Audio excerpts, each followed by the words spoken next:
demais. Então eu quero falar com você nessa noite debaixo desse tema. Você quer ser curado? Você escolhe ser curado? E aí às vezes a gente vai pensar, mas pastor, ser curado é uma escolha? Eu quero, claro que eu quero ser curado, é claro que eu decido ser curado. Não levanta a mão, mas só pensa. Quem de nós não conhece pessoas que passam por doenças, por enfermidades, que podem ser tratados, que podem ser curados, e aí você fala assim, vai no médico, ele diz, não precisa não, e continua sofrendo, continua com dor, continua perecendo, não é assim?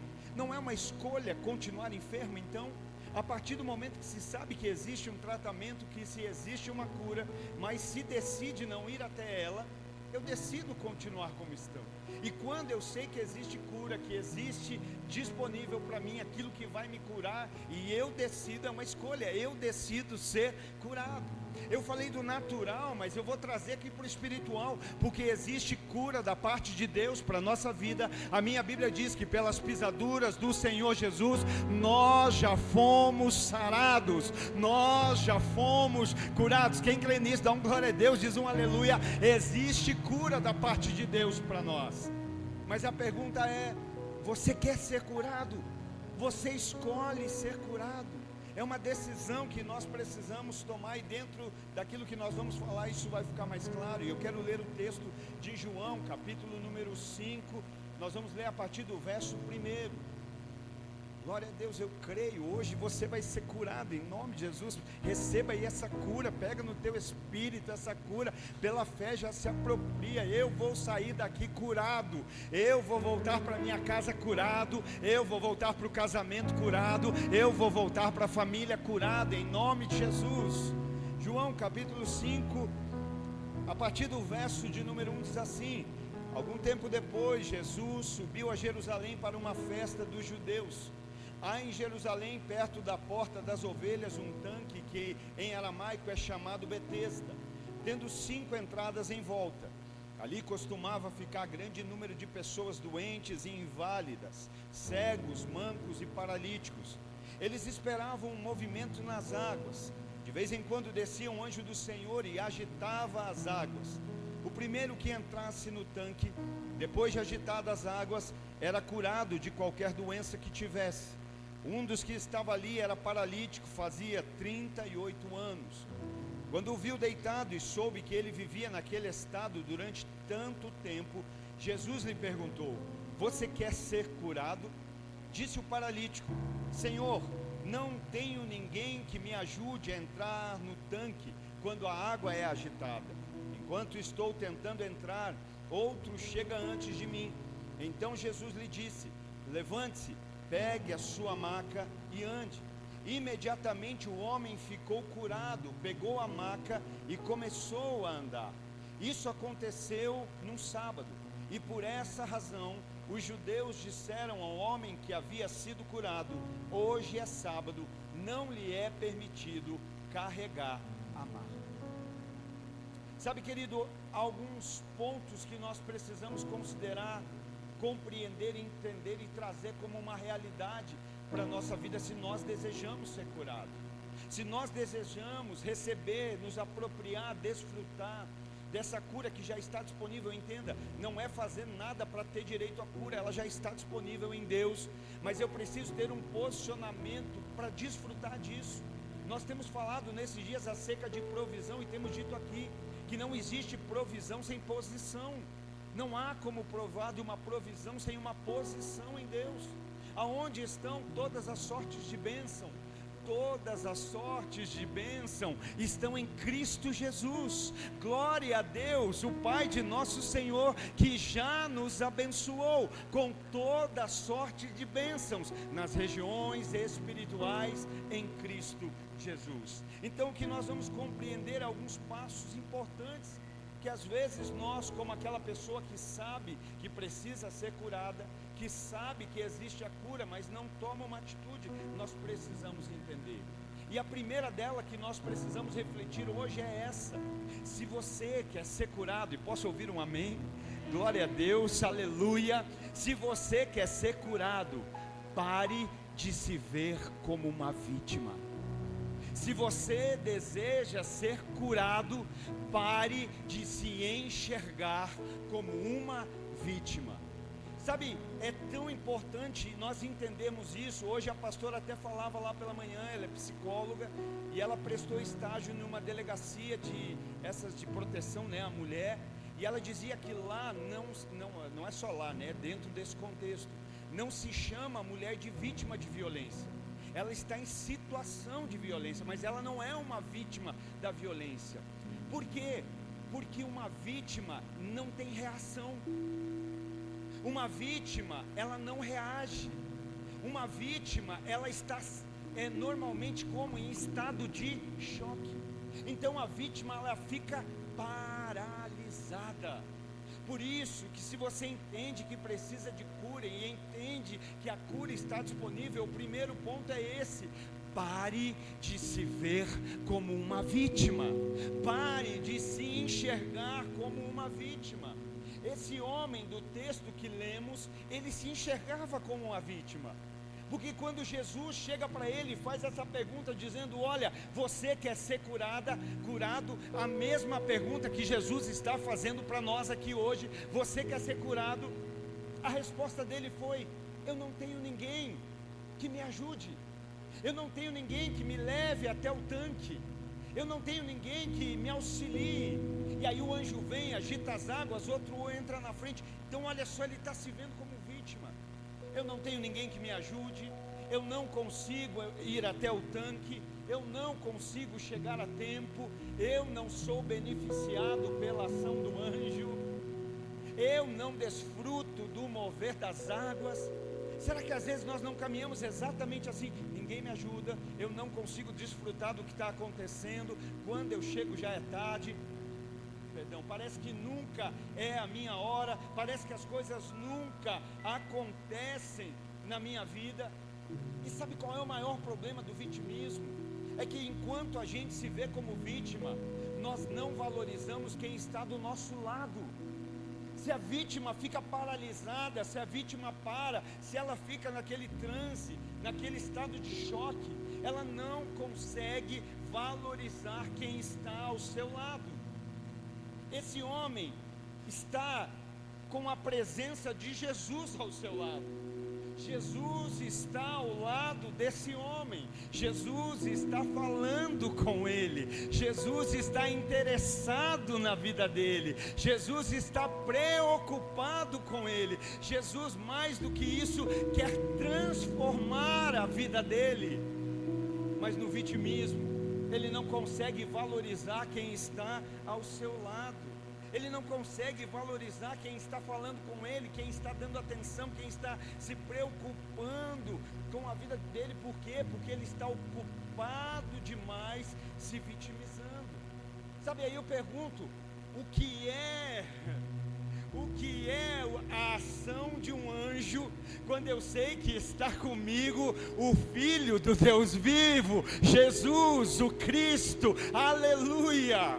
O que é um agito de águas, quando eu sei que está comigo aquele que é a fonte de águas vivas? O que é o descaso humano, quando eu sei que está comigo o próprio favor de Deus? Quando a gente sabe que Jesus está com a gente, você pode dar um glória a Deus pela presença de Jesus, pela ação de Jesus, pelo mover dele na sua vida. Foi falado aqui na oração, Mateus 28, lembra Jesus falando: ide por todo mundo, preguem o evangelho a toda criatura, as ensine, guardar tudo que eu vos tenho as ensinado, as batizem em nome do Pai, do Filho e do Espírito Santo, e eis que eu estarei com vocês todos os dias até a consumação dos séculos. Mas no vitimismo a gente esquece que Ele está presente, a gente esquece que Ele está do nosso lado. Na verdade, a gente esquece que um dia a gente falou: eu vou te seguir, Jesus.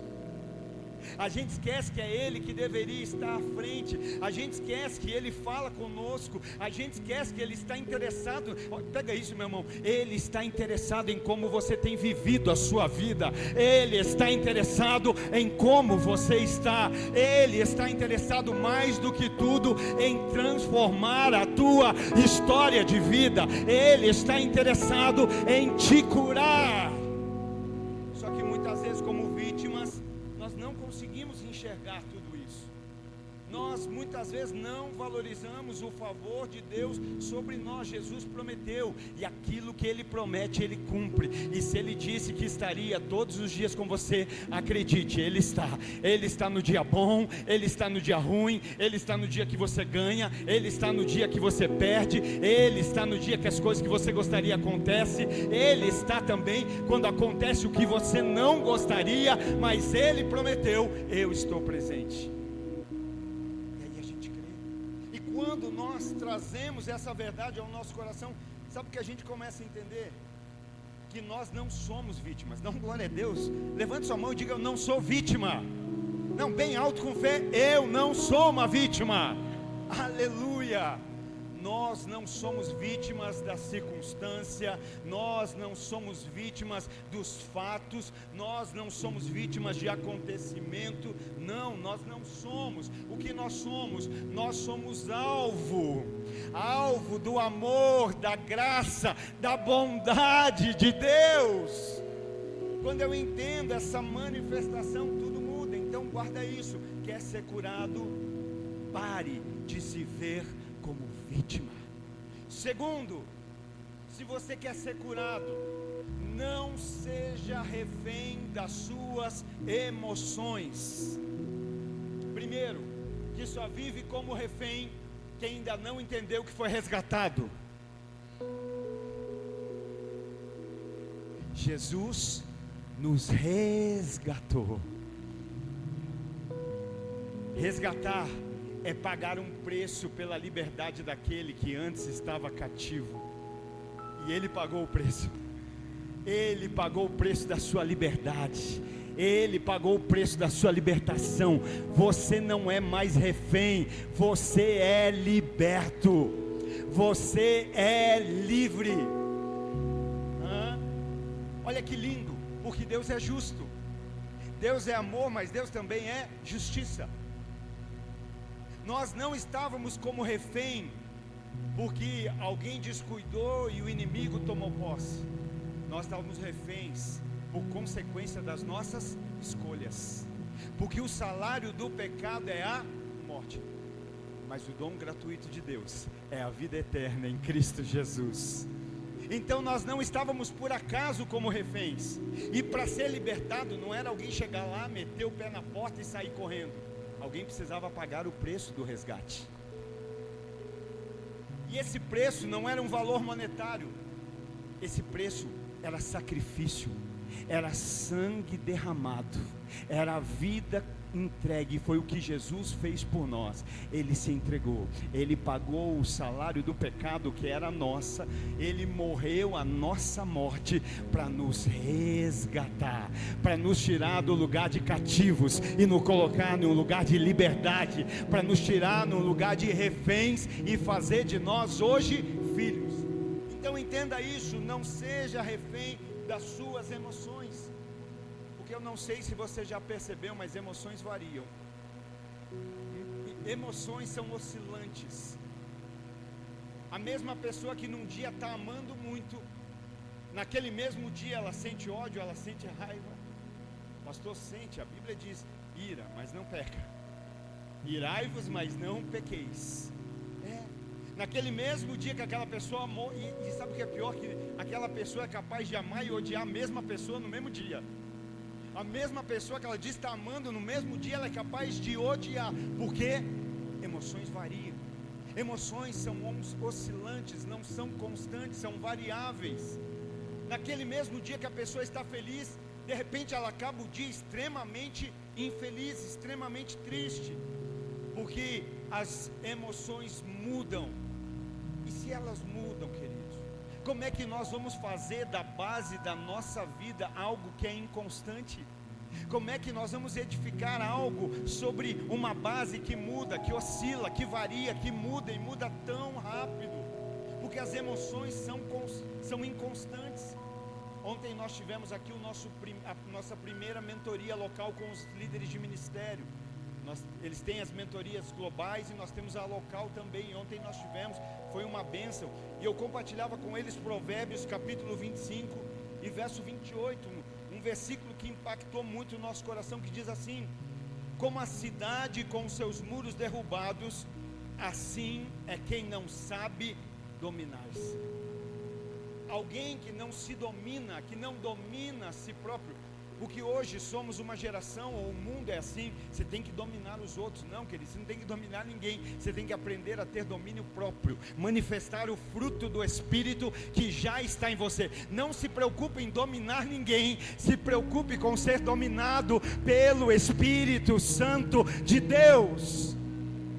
Mas olha como esse texto é forte, porque ele já pensou uma cidade sem muros? Uma cidade sem muros está à mercê de qualquer um. Uma cidade sem muro, qualquer um entra, qualquer um sai. Uma cidade sem muro, qualquer um põe lá dentro o que quiser. Uma cidade sem muro, qualquer um tira de lá o que quiser. Uma cidade sem muro, qualquer um pode invadir e fazer morada ali.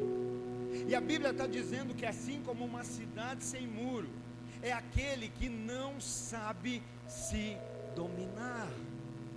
E quando nós vivemos pelas emoções, quando nós permitimos que as emoções nos guiem, nos conduzam, não existe domínio próprio, porque as emoções variam, são inconstantes.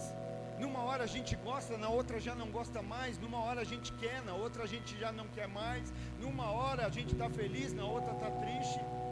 Numa hora a gente está animado, na outra a gente quer desistir de tudo. Então o que é que nós precisamos entender hoje? Que ao invés de viver de emoções, nós, como aqueles que creem em Cristo, aleluia, dá um glória a Deus, diz aleluia, me ajuda a pregar, pega essa palavra aí no teu espírito. Nós que cremos em Jesus, não vivemos de emoções, nós vivemos de convicções. Não é do que nós sentimos, mas é do que nós sabemos. Eu quero declarar em nome de Jesus que vai acabar o tempo na tua vida de dizer: hoje o culto não foi bom. Por quê? Porque eu não senti nada. A gente não dá glória a Deus porque sente. A gente não pula, não salta, não se alegra, né? Não é porque sente, que está sentindo nada, mas eu sei em quem eu tenho crido, e eu sei que no final Ele se levantará sobre toda a terra, aleluia. Então não é corresponder porque sinto, é corresponder porque sei. Quem sabe aqui que Jesus é o Redentor, o Salvador, que Ele voltará para nos buscar, que Ele tem uma eternidade preparada para nós. Então não é sobre o que sentimos, é sobre o que nós cremos, é sobre a nossa convicção. Aleluia. Você está num culto, a palavra de Deus foi pregada, não tem como esse culto não ter sido bom. Você sentiu algo? Não senti, mas a palavra de Deus é verdadeira, é fiel, ela é mais penetrante do que espada de dois gumes, capaz de fazer divisão entre alma e espírito, juntas e medulas. Então não viva do que você sente, viva daquilo que você sabe da parte de Deus, viva daquilo que você conhece da parte de Deus para a tua vida. Lamentações capítulo 3, a partir do verso 21, diz assim: lembro-me da minha aflição. Tem gente que é especialista em ficar lembrando da aflição, tem gente que é especialista em ficar lembrando do sofrimento. Tem gente que, a vítima gosta de ficar relembrando. Às vezes está com aquela cara, está com aquele semblante de pranto. Você fala assim: isso aí aconteceu quanto? Agora? 5 minutos atrás? Não, fazem 25 anos, 13 dias, 18 horas e 35 minutos. Já está lá atrás, mas a pessoa ainda carrega, ainda está trazendo aquilo, olha, está se lembrando. Olha o que ele está dizendo: eu lembro da minha aflição, do meu delírio. E o que acontece? Lembro da minha amargura. Tem gente que é especialista em guardar o que é ruim. Tem gente que é especialista em guardar sentimentos negativos, que são nocivos. E aí ele diz: lembro-me da minha aflição, do meu delírio, da minha amargura e do meu pesar. Lembro-me de tudo isso. E sabe o que acontece? A minha alma desfalece. É forte, né? Está andando com a alma desfalecida, o semblante caído. Por quê? Está lembrando da amargura, está lembrando aqui da angústia, está lembrando da aflição, está lembrando do pesar. Deixa eu dizer para você, existe uma todavia da parte de Deus para você hoje. Se você tem vivido assim, se você tem passado assim, se os teus dias têm sido assim, eu quero dizer, existe um porém de Deus, existe uma todavia, existe um entanto. E aonde está isso? Aleluia, na continuação da leitura diz assim: todavia, lembro também do que pode me dar esperança. Sabe por que nós não conseguimos às vezes sorrir, estar feliz num culto como esse? Porque a gente tem dificuldade de lembrar aquilo que nos dá esperança. Quanta coisa Deus já fez, quanta coisa Deus está fazendo, quanta coisa Deus ainda vai fazer. E aí ele está dizendo: olha, eu lembro da angústia, da amargura, da aflição, do pesar, do luto que acontece. A minha alma desfalece, mas todavia, sabe o que ele está dizendo? Deixa isso de lado. Deus está dizendo hoje para você: deixa de lado a aflição, a amargura, deixa de lado a angústia, traz à tua memória aquilo que te dá esperança. Eu quero me lembrar daquilo que dá esperança. Se lembrar das coisas ruins, a alma desfalece. Quando trazemos à memória o que nos dá esperança, e ele diz: graças ao grande amor do Senhor. Alguém pode dar graças ao amor de Deus sobre a tua vida? Alguém pode dizer um aleluia? Alguém pode glorificar a Deus por esse amor tão imensurável, tão maravilhoso? Graças ao amor do Senhor é que nós não somos consumidos. Sabe por que nós estamos aqui? Não é porque nós somos bons, é por causa das misericórdias dele, é porque ele é bom. Não, mas se eu não tiver o plano de Deus, se eu não tiver o que Deus tem para fazer, não acontece. Não é por causa de nós, é por causa dele. Quem está vivo, dá um glória a Deus. Quem ainda está aqui, diz aleluia. Sabe por que você está vivo? Sabe por que você ainda está aqui? Não é porque você é bom, é porque ele é bom. Ele é misericordioso. As misericórdias dele se renovam a cada manhã. Por isso nós estamos aqui. Aí o texto diz que as misericórdias dele são inesgotáveis.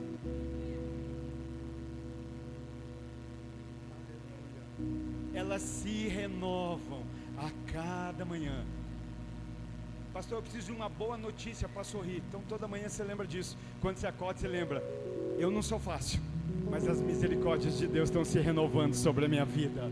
Elas se renovam sobre mim. Aleluia. Elas estão, aleluia, renovam a cada manhã. E ele diz: digo a mim mesmo, a minha porção é o Senhor, portanto nele colocarei a minha esperança. A Bíblia diz em Jeremias: maldito o homem que confia no homem, na força do homem. Maldito o homem que confia em si mesmo, na sua inteligência, no seu conhecimento, na sua força, que confia na força do seu braço. E ele diz: esse se afasta do Senhor. Olha só, a minha confiança em homens, em mim, no outro, né, vai me fazer o que? Afastar de Deus. Eu tenho uma notícia da parte de Deus hoje: decida se afastar de tudo aquilo que tem te afastado do que Deus tem de verdade para a tua vida, de tudo aquilo que você pode ser nele. Se alguém te impede, se alguém te atrapalha a viver o que ele tem para você, a ser o que ele tem para você, vigia, meu irmão, fica atento. Não coloque a tua expectativa em homens, não coloque a tua esperança em homens. Decida crer, confiar e depender de Deus. Mas não permita que nada nem ninguém te afaste dele. A tua porção é o Senhor, faça dele a tua esperança. A minha está, mas se esse for, a minha esperança está em Deus. A minha esperança, a minha confiança está nele. Sabe, às vezes nós como seres humanos temos a tendência de ter sentimentos nocivos, negativos, que nos afastam daquilo que Deus tem, que muitas vezes corrompem a nossa fé, que elas vêm de alguma forma enfraquecer a nossa fé. Sabe, tem momentos que você vai se pegar lá se sentindo, mas não levanta a mão de volta, irmão, não se entrega. Mas quem de nós será que nunca pensou em algum momento da vida, eu sou um derrotado, eu não consigo fazer nada direito, eu não consigo fazer nada certo, eu não consigo fazer com que nada aconteça, eu sou um derrotado. E aí você se sente como um derrotado.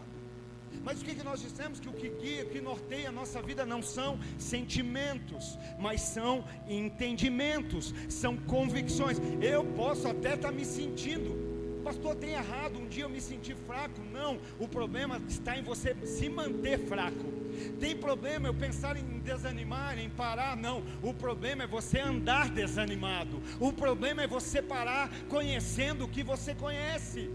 Eu estou me sentindo fraco, eu estou me sentindo, eu me sinto como um derrotado. Isso é o que eu me sinto, mas o que eu sei? O que eu sei é que Jesus me disse que nele eu sou mais do que vencedor. Nele eu sou mais do que vencedor. Salmo 119, verso 28 diz: a minha alma se consome de tristeza.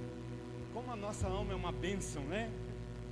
Por isso que se você escolher viver a vida na alma, você nunca vai viver a plenitude do Espírito. Quem decide andar pela alma não vai desfrutar da vida, da plenitude no Espírito.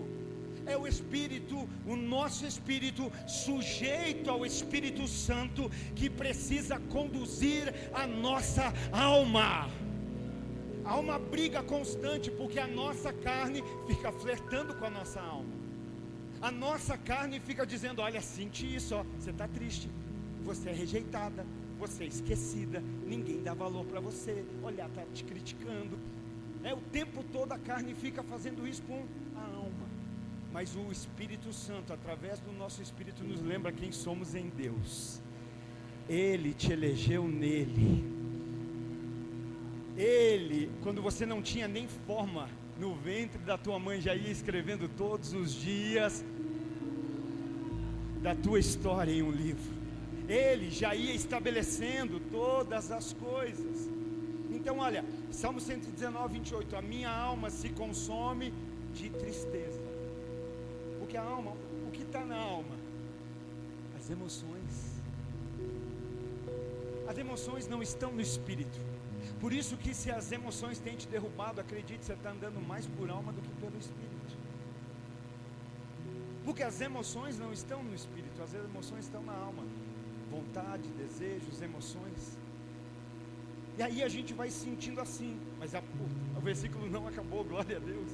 A minha alma se consome de tristeza. Mas o salmista diz: fortalece-me conforme a tua promessa.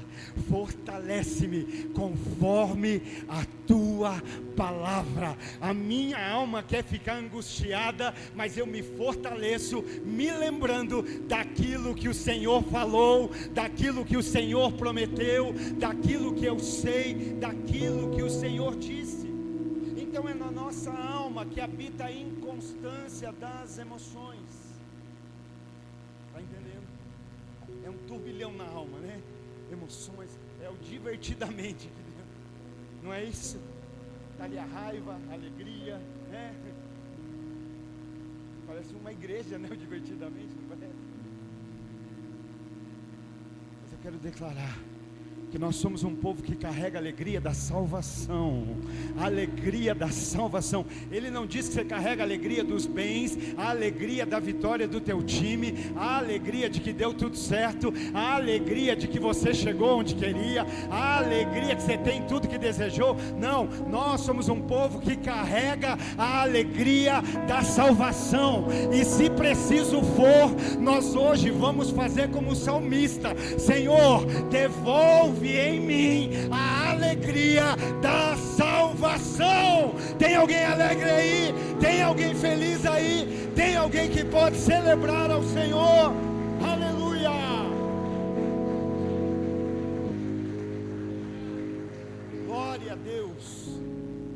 aqui dentro da alma está esse conflito, está essa inconstância.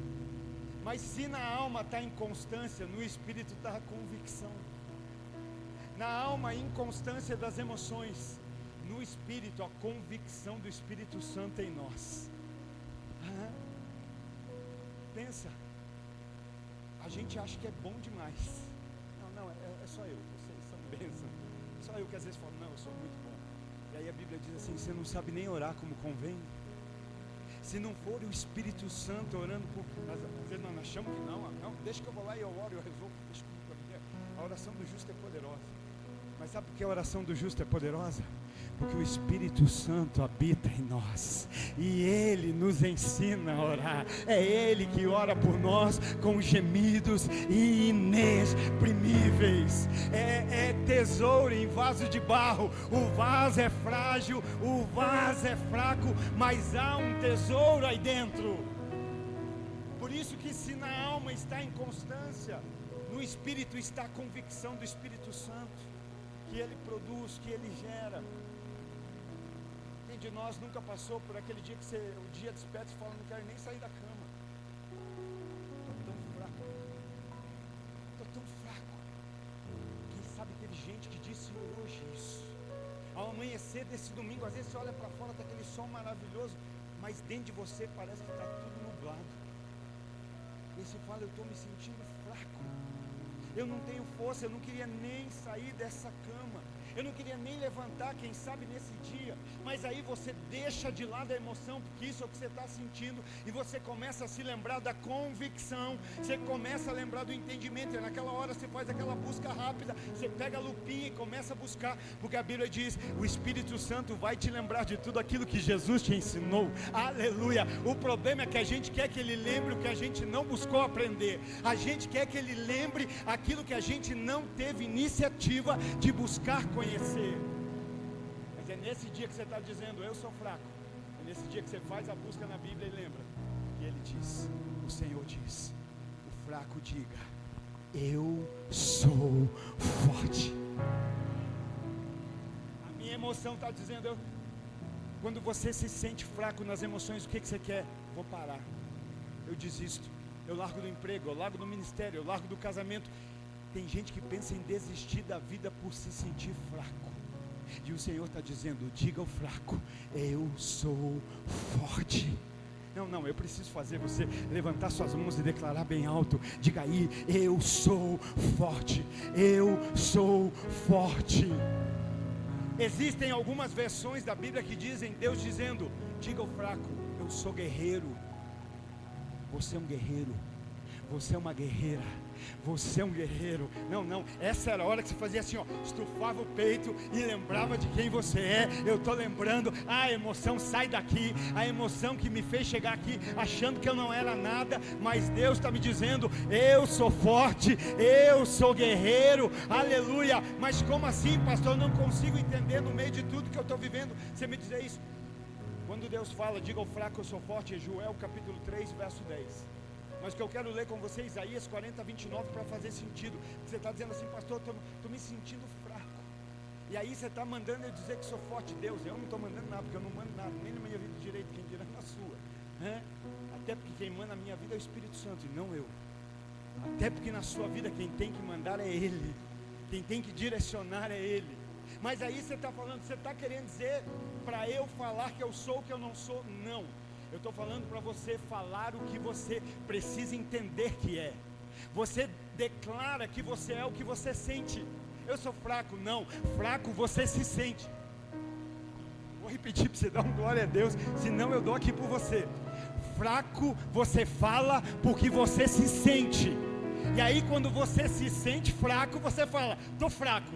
Sabe por que você não vai declarar mais que está fraco? Porque você não vai declarar mais a partir do que sente. Você vai declarar a partir do que sabe. Eu sou forte, eu sou guerreiro. Porque Isaías 40, 29, aí se aplaude, glorifica e faz festa. Isaías 40 e 29. Ele fortalece ao cansado e dá grande vigor ao que está sem forças. Ele te fortalece, Ele te dá vigor, Ele faz de você um guerreiro.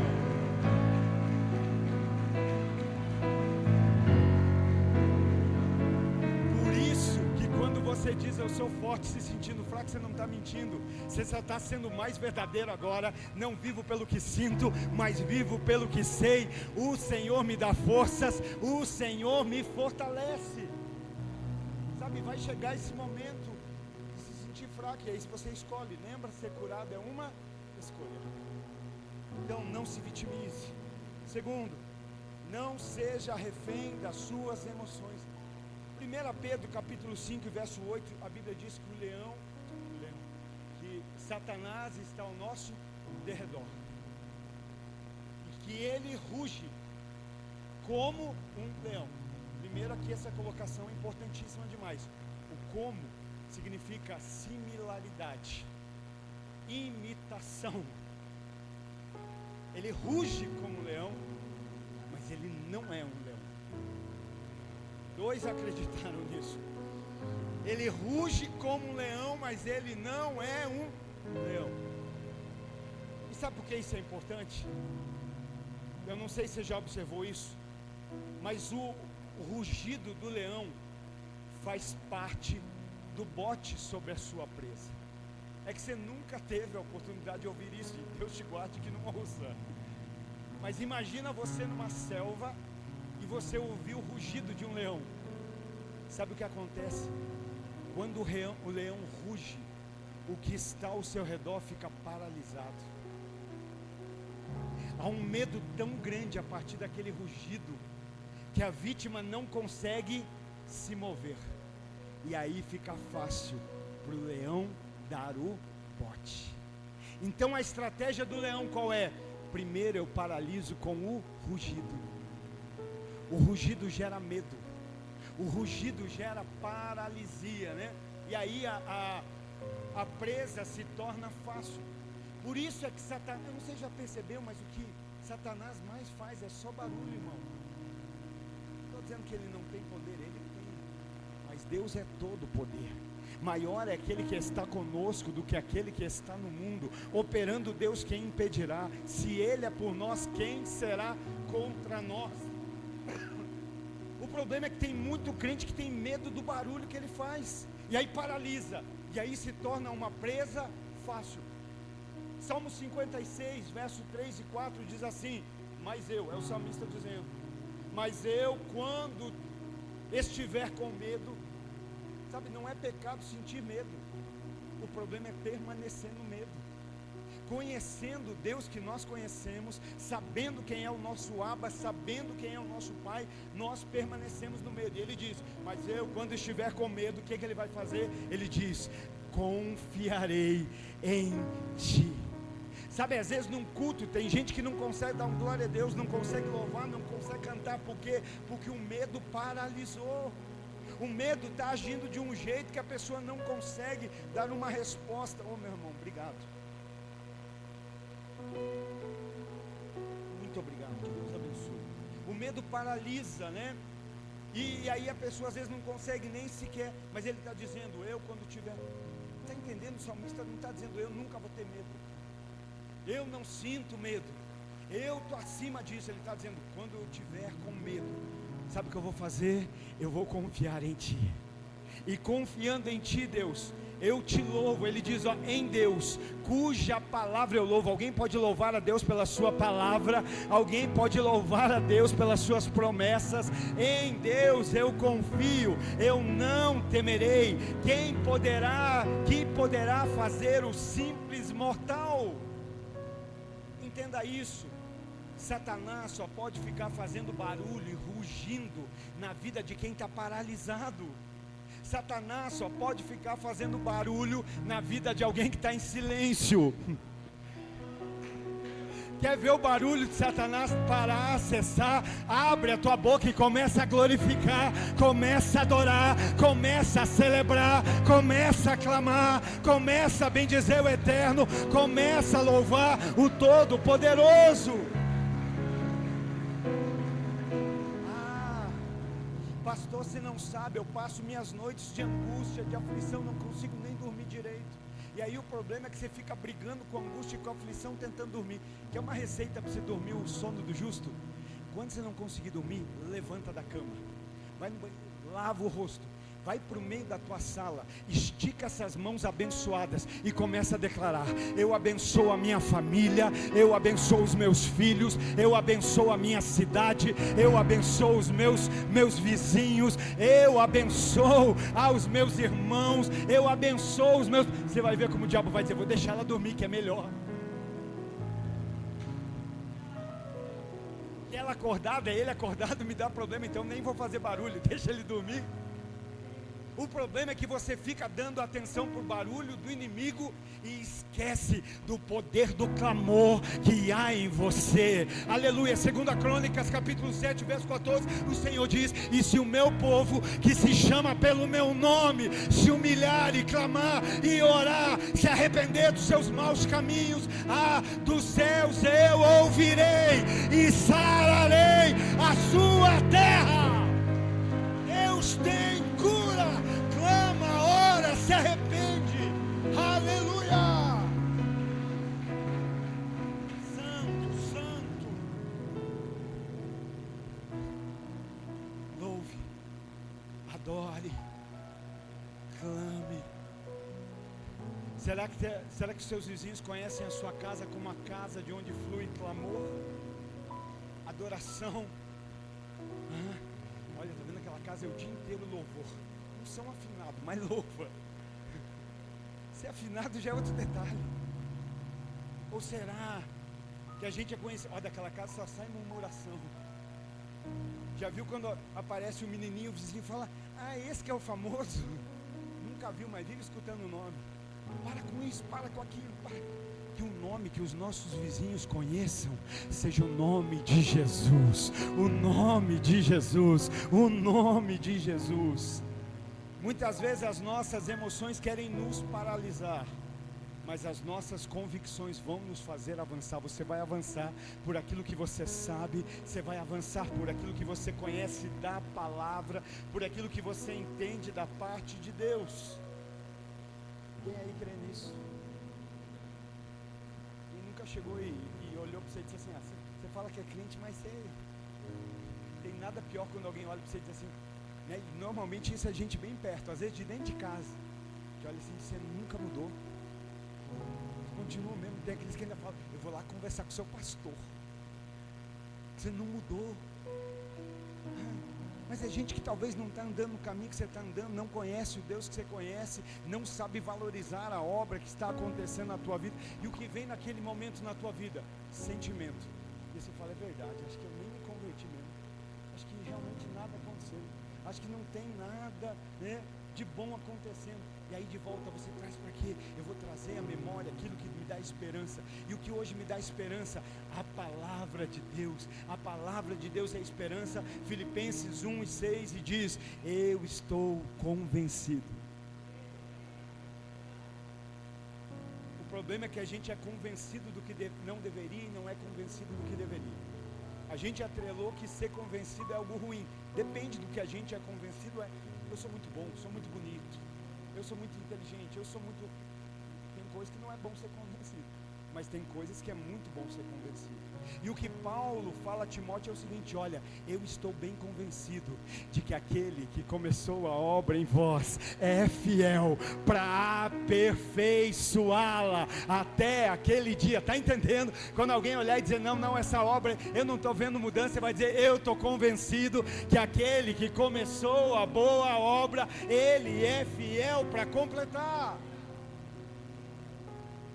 Terceiro, tome o posicionamento, já estamos no final, tome o posicionamento de alguém curado. Se ser curado é uma escolha, eu me aproprio dessa escolha por fé, porque a gente diz andar em fé, mas quer ver para crer.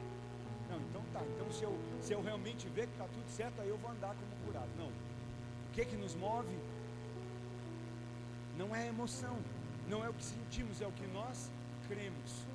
E aí nós vemos isso acontecer no verso 8. Aquele homem se vitimiza, aquele homem é refém das suas emoções, mas no verso 8, Jesus, o que fala para ele? Levanta e anda. Quer ser curado?